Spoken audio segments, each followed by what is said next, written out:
NCAP Gaming. Hindi naman makita yung motorcycle lang guys. Ayun o, halos wala ng markings. Okay, NCAP Gaming tayo guys.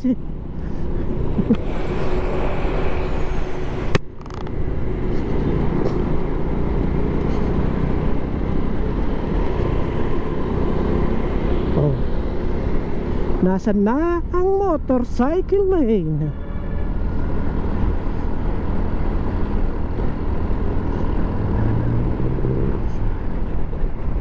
Mahirap lang dito guys yung pag mag-u-turn ka na. Ano nga ba ang allowed talaga? 100 meters, 200 meters. May nakalagay na marker dun guys doon. Paglagpas ng station na yan ng Litex.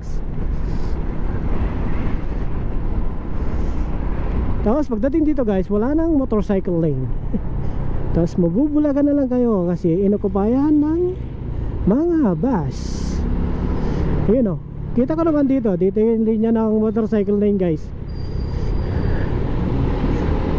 Kaya ang daming mga jeep oh.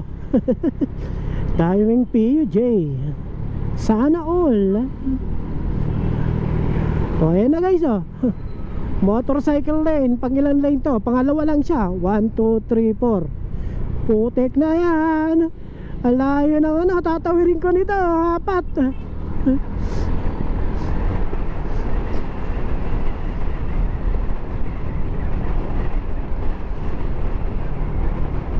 Apat.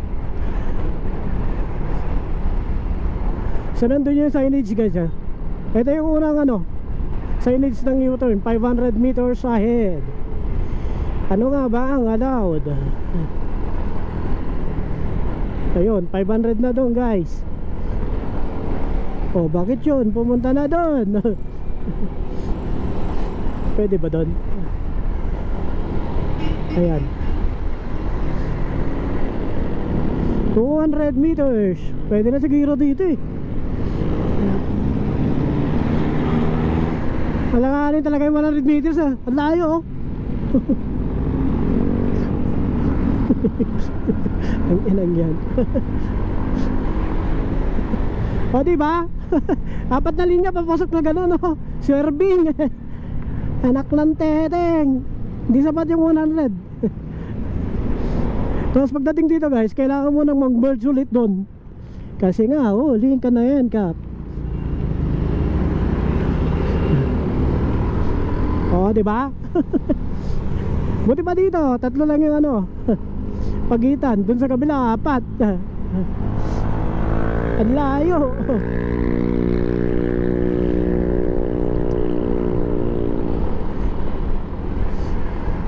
Yung U-turn doon guys, pang-advance. Pang professional mode. Pag newbie lang yung nagmomotor eh, patay na ha. Hindi niya kakayanin yun.